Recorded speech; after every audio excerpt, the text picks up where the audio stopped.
வந்து வாழ்த்திய பத்திரிகையாளர் இயக்குனர் ராஜு முருகன் அவர்களுக்கு சிறப்பு. உற்சாகமா கேட்டுட்டுங்க, அப்பதான் விழா நடக்கிற சிறப்பு.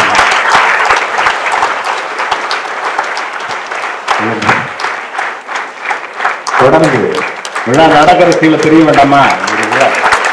அது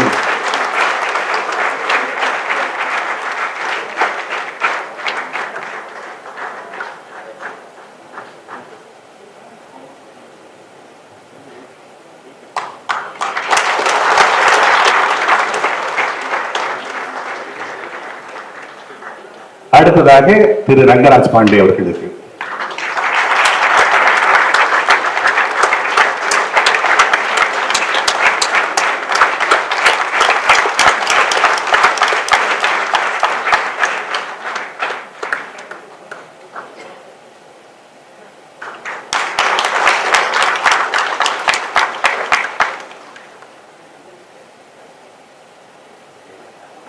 அண்ணன் சீபார் அவர்களுக்கு.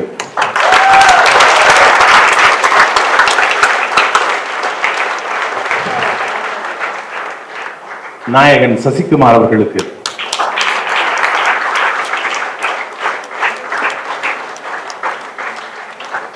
பிறந்தநாள் வாழ்த்துக்களோடு நாயகன் சசிகுமார் அவர்களுக்கு. ஆள் போல் தலைத்து அருகு போல் ஈரோடி இன்னும் பல படங்களில் மிளிர வாழ்த்துகிறோம். உங்கள் கைத்தட்டல்கள் உற்சாகம். கூழ் பானைக்கு வெள்ளிப்பானை.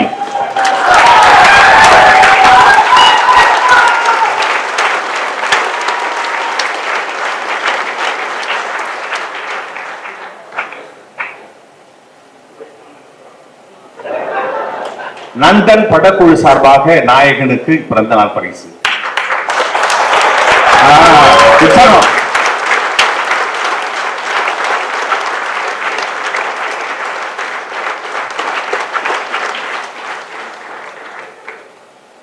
அடுத்ததாக கூழ்பானை.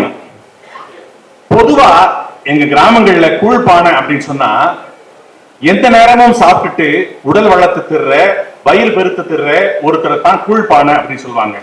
அப்படி எந்த ஒரு உடலும் இல்லையே, அவருக்கே இந்த இயக்குனர் வந்து கூழ்பானன் பேர் வச்சாரு அப்படின்னு நான் யோசிக்கிறப்போ, கிராமங்கள்ல சில வீடுகள்ல கூழ்பானை இருக்கும். அதுல எப்பவுமே கஞ்சி நிறைஞ்சு இருக்கும். வர்றவங்க போறவங்க பரிசங்க யாருனாலும் வரலாம், சாப்பிடலாம், போகலாம். அப்படி நட்போட வந்து எனக்கு இதை பண்ணித்தான் கேட்டா அப்படி பண்ற சசிகுமார் அவர்களுக்கு இந்த பேரச்சா சிறப்பா இருக்கு சொல்லி கூழ்பானை என்ற பேரை சசிகுமார் அவர்களுக்கு இயக்கம் வச்சார் அப்படின்னு நான் நினைக்கிறேன். உங்க கைத்தட்டுகள் அதை உறுதிப்படுத்தட்டும்.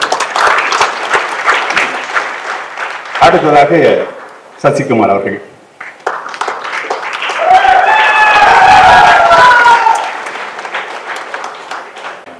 எல்லோருக்கும் வணக்கம். முதல் அண்ணனுக்கு சீமான் அண்ணனுக்கு எங்கள் பாராட்டு விழா கொடுத்து ரொம்ப நன்றி. நான் மதுரையில் தான் இருந்தேன், பிறந்த நாள் நிறைய பேர் என்னை பார்க்கணுன்னாங்க. நான் அது அவங்ககிட்டலாம் இல்லைன்னு சொன்னேன். குறிப்பாக ராஜமுருகன் சார்லாம் என்கிட்ட டேட்டு கேட்டுட்டு இருந்துட்டு இருந்தார், வரமாட்டேன்னா சொன்னேன். கரெக்டாக இங்கே வந்து நீங்கள் விளம்பரம் கொடுத்தீங்க, அண்ணன் பாராட்டு விழா விழானே வந்து மாட்டிக்கிட்டேன். ராஜமுருகன் ஒரு டைரக்டர் வந்திருக்காரு, தங்கா சரவணன் வந்திருக்காரு, என்னோட ப்ரொடியூசர் வந்திருக்காரு. இவங்கள தான் முதல் வந்து பார்த்தேன். ஸோ நானே வழியை வந்து மாட்டின மாதிரி அப்படி இருந்தது. பட் ஆனால் மாட்டாதது இந்த நந்தனில் மட்டும்தான். ஏன்னா எனக்கு இதில் பாராட்டு எனக்கு ரொம்ப கிடைச்சிருக்கு. அதை அனுபவிச்சேன்.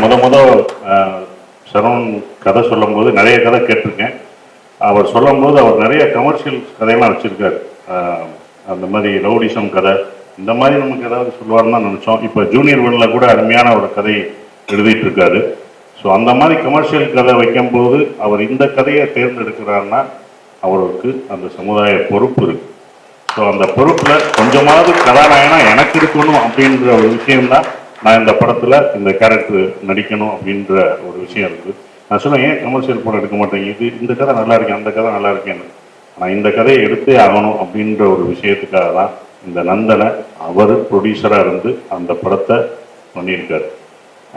இந்த படம் எப்படி போச்சு அதெல்லாம் நம்ம அப்புறம் பேசலாம். ஆனால் இந்த படம் பதிவு தான். நான் அப்போ இருந்து சொல்லிட்டு இருக்கேன், இது ஒரு பதிவாக தான் இருக்கும். மேற்கு தொடர்ச்சி மலைன்னு ஒரு படம் இருக்குது. அப்புறம் கடைசி விவசாயி இருக்கு. எத்தனை கமர்ஷியல் படம் வந்தாலும் நான் நடித்த படங்கள் இதெல்லாம் மறந்துருக்கும். ஆனால் கடைசி விவசாயின்ற படத்தை மணிகண்டனையும் அந்த மேற்கு தொடர்ச்சி உள்ள டைரக்டரையும் நம்ம மறக்கவே மாட்டோம். காலங்காலமாக அந்த மாதிரி படங்கள் நிற்கும். அந்த வரிசையில் கண்டிப்பாக நந்தன் நின்றுக்கிட்டே இருந்துக்கிட்டே இருக்கும்.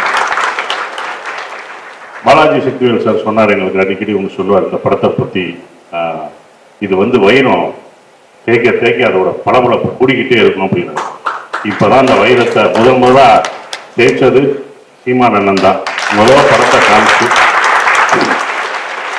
எங்களுக்கு முதல் விருது இந்த பயங்கரமாக இருக்கும் ஆறுதல் பரிசுன்றது இல்லாமல் பெரிய விருதாக இருக்கும் பார்த்தீங்களா. இந்த விருது தான் எங்களுக்கு முதல் விருதாக எங்களுக்கு கிடைச்சிருக்கு. சீமான் அண்ணன் கையில் கிடைச்சிருக்கு. இனி நாங்கள் வாங்குவோன்ற நம்பிக்கை எங்களுக்கு இருக்கு. இதுதான் போய் சேரும். இது ஒரு பதிவு.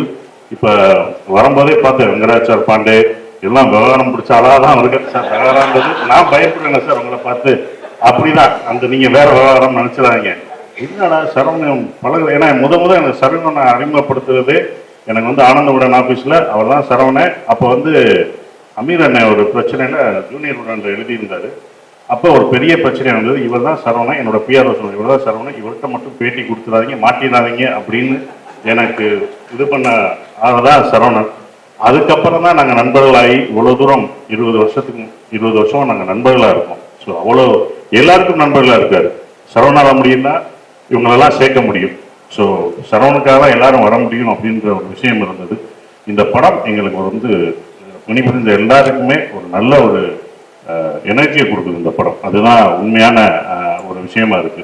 அதுவும் சீமான் அண்ணன் படம் பார்த்துட்டு இது இப்படிதான் இருக்கும், இந்த படம் இப்படிதான் இருக்கும் அப்படின்ற ஒரு விஷயத்த கரெக்டா சொன்னாரு. ஏன்னா அவர் அரசியல் தலைவர் மட்டும் இல்ல, அவர் சிறந்த ஒரு இயக்குனர், கதாசிரியர். எங்களுக்குலாம் அப்படிதான் தெரியும். நாங்கள் நேசிச்ச ஒரு கதாசிரியர். அவருடைய பாஞ்சாலங்குறிச்சி படத்தை நாங்கள் அவ்வளோ ரசிச்சு பார்த்த ஒரு விஷயம் எனக்கு இன்னொரு அவர் எனக்கு இன்ஸ்பயர் ஒரு படத்தில் அந்த மாதிரி ஒரு பாட்டு வைக்கணும்னு நான் நினச்சிக்கிட்டு இருக்கேன். இன்ன வரைக்கும் நான் டைரக்ட் பண்ணதான் அமையல. ஆனால் கண்டிப்பாக வைக்கணும். அந்த மாதிரி ஒன்று பண்ணணும்னு பாஞ்சாலங்குறிச்சியை பார்க்கும் போது எனக்கு தோணும். அது என்ன பாட்டுன்னா ஒரு சோக பாட்டை, அது அவ்வளோ லவ்வாகவும் இருக்கும், சந்தோஷமாகவும் இருக்கும், ஆனால் சோகமாக இருக்கும். ஆத்தோரம் தோப்புக்குள்ள அத்தானை சந்திக்க தான் ஆசைப்பட்டேன் அப்படின்னும் போது விஷுவல் எல்லாமே சந்தோஷமா இருக்கும். ஆனால் கடைசி அத்தனையும் பொய்யாச்சு ராசா ஒத்தையில நிற்க இருந்து ரோசான்ட்டு அப்படி தனியா சோகத்தில் நிற்பான். அதுக்கப்புறம் அதுவும் நான் என்ன தைச்சு விட ஆசைப்பட்டேன் அப்படின்னு ஒன்னொன்னா வரும். அதெல்லாம் லவ் ரொமான்டிக் இருக்கு. எப்படா இந்த ரொமான்டிக் சாங் அதை பார்க்கறதா இல்லை சோக பாட்டா பார்க்கறதா, இது என்னவா நான் பார்க்கறது அப்படின்னு இருக்கும்ல. இது சோக பாட்டு தான். அவ சந்தோஷத்தை சொல்லி அப்படி காம்பவுண்ட் வச்சாங்களே, அந்த இடம் எனக்கு ரொம்ப பிடிச்ச ஒரு இப்படி ஒரு பாட்டா சாங்க ஒரு சோக பாடல்களை இப்படியும் கொடுக்கலாம் அப்படின்ற ஒரு விஷயத்த நான் அப்ப ரசிச்ச, நான் தேட்டர்ல சினிப்பிரியா தேட்டர்ல பார்த்து ரசிச்ச பாடல் அந்த படமும் பாஞ்சாலங்குறிச்சி பாடல்லாம் எனக்கு பிடிக்கும். ஸோ ஒரு நல்ல திரைக்கதையாசிரியர். அப்புறம் பசும்பொன் படம், தம்பி, இதெல்லாம் நான் ரசிச்சது. ஒரு திரைக்கதையாசிரியர் ஒருவர் எப்படி பார்ப்பாருன்னு ஒன்று இருக்குல்ல, அந்த படத்தை எப்படி பார்த்துருக்காரு, இந்த படம் என்னவா ஆகும் அப்படின்ற ஒரு விஷயம் தான். அன்னைக்கு ஆடியோ ரிலீஸ் வந்தப்போ கூட சொன்னார், இந்த படம் நல்லா இல்லாட்டி நீங்கள் ஆடியோ ரிலீஸ் கூப்பிட்டப்ப நான் வந்திருக்க மாட்டேன், அப்புறம் பார்த்துக்கலாம்னு சொல்லியிருப்பேன். ஆனால் நம்பி வந்தேன் அப்படின்னு சொன்னார். நம்பி இப்போ வரைக்கும் நிற்கிறாரு. நம்பி எங்களுக்காக பாராட்டும் கொடுக்குறாரு.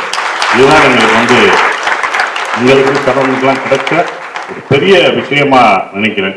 நிறைய விஷயங்கள் இப்போ கூட கற்றுக்கிட்டு தான் இருக்கலாம். ஏன் அவரை படம் பார்க்க சொல்கிறோம்னா, இனிமேல் அவர் அரசியல் மட்டும் பார்க்க முடியாது, கலைக்கும் நீங்கள் ஒதுக்கி தான் தரணும். நாங்கள் கூப்பிடுவோம், படம் பார்க்கணும், நல்ல படத்தை எங்களை ஆதரிக்கணும், நீங்கள் ஒரு விருது வைக்கணும், உங்கள் இதிலே விருது கொடுத்துக்கிட்டே இருக்கணும். அது எங்களுக்கு ஊக்கப்படுத்தும்.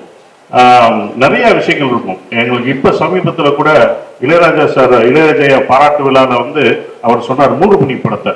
அப்படி அப்படின்னு 3 மணி படத்தை அவ்வளோ. அதுக்கப்புறம் நான் திருப்பி மறுபடியும் பார்த்தேன் பாலுமகேந்திரா படத்தில். அவர் சொன்ன ஒரே ஒரு விஷயம் தான், ராஜா சாரை பற்றி சொல்லும் போது, பிரதாப் போத்தன் அந்த படத்தில் படம் ஃபுல்லாக வில்லனா இருப்பான். ஃபுல்லாக வில்லனா, எல்லாராலையும் வில்லனாக்கப்பட்ட ஒருத்தன், அவனை பிடிக்கவே பிடிக்காது. கடைசி அந்த சாங், அந்த கோரஸ் ராஜா சார் பாட்டுனால, அந்த மொத்த படத்துலையும் அந்த ஒரே ஒரு வரி பாட்டுனால ஹீரோவாக்கப்படுவார். இப்போ போய் பாருங்க அப்படின்னாரு. போய் பார்க்கும்போது இப்போ வேற மாதிரி நாங்கள் பார்க்கணும் அந்த படத்தை. இத்தனை வருஷம் கழிச்சு நாங்கள் வேற மாதிரியும் பார்க்குறோம். ஸோ அந்த சிந்தனைகள்லாம் அவர் சொல்ற ஒரு விஷயம் அப்படின்னும் போது எங்களுக்கு ரொம்ப சந்தோஷமா இருக்கு. இப்படிப்பட்ட ஒரு கதாசிரியருக்கு ஒரு இயக்கத்தை நடத்துகிற, வழி நடத்துகிற ஒரு அண்ணன், எங்க அண்ணன் அப்படின்னு சொல்ற பெருமையா சொல்லிக்கலாம். அவர்கிட்ட இருந்து எங்களை பாராட்டு. ஏன்னா சாதாரணமா அவர் பாராட்டப்பட்டார். பிடிக்கலாம் அப்படி அவர் நிறைய படம் பார்த்துருக்காரு. பிடிக்கலன்னா ஓப்பனா மெல்ல சொல்லிட்டு போயிடுவார். பகிரமா சொல்லாட்டியும் மெல்ல சொல்லிடுவார், வேணாம் இப்படி பண்ணிக்கணும். ஸோ இந்த விருது எங்களுக்கு மேன்மேலும் பல விருதுகளை கொடுக்கும். ரொம்ப சந்தோஷமா இருக்கு. ராஜமுருகன் சார்லாம் எங்க படத்துல இனிமே இவ்வளவு பேசுவார் நான் நினைக்கவே இல்லை. முதல் ரொம்ப அமைதியா இருந்தாரு. ரொம்ப படத்தை பத்தி தான் பேசுவோம். இன்னைக்கு பயங்கரமா பேசுவோம். இவ்வளவுதான் பேசுவாரா? அப்ப இனிமேல் இவர்கிட்ட நம்ம ரொம்ப பேசக்கூடாதுன்னு மட்டும் தெரிஞ்சுக்கிட்டேன். ரொம்ப அற்புதமா இருந்தது. வாழ்த்திய ரங்கராஜ் பாண்டே சாருக்கும் ரொம்ப நன்றியை தெரிவிச்சுக்கிறேன். பாலாஜி சாரு என்னை மிதின்னு மிதிச்சாரு. ஆனா நாங்க அதுக்கப்புறம் சாரின்னு கேட்பாருப்பா, மிதிச்சிட்டீங்களா அப்புறம் என்ன சாரி கேட்குறீங்க அப்படின்னு ரொம்ப அழுத்துவாரு. சார் ஒரே தான் அடிச்சிருங்க, மிதிச்சிருங்க, பேலன்ஸும் இருக்காது. இங்க வைப்பாரு அழுத்தி, அவருக்கு பேலன்ஸ் இருக்கு. யாராவது பிடிங்கப்பானா போட்டு குடிக்குள்ள போறதுதான். அப்படியெல்லாம் எங்களை இது பண்ணது ரொம்ப சந்தோஷம். ஞானவேல் சார் எங்களை வாழ்த்துன வந்ததுக்கு ரொம்ப நன்றி சார். நீங்க சரவணனை பாராட்டினீங்களோ இல்லையோ, கரெக்டா அவர் என்னென்ன தப்புனான்னு போட்டு கொடுத்து வந்திருக்கீங்க மட்டும் தெரிஞ்சது. அது எனக்கே தெரிஞ்சு ஒரு பாராட்டுறாரா இல்லை என்ன பண்றாருன்றது எங்களுக்கே தெரியல. ஸோ இதில் பணியாற்றி நீங்கள் எங்களை வாழ்த்த வந்ததுக்கும் ரொம்ப நன்றியை தெரிவிச்சு ரொம்ப சந்தோஷமா இருக்கு.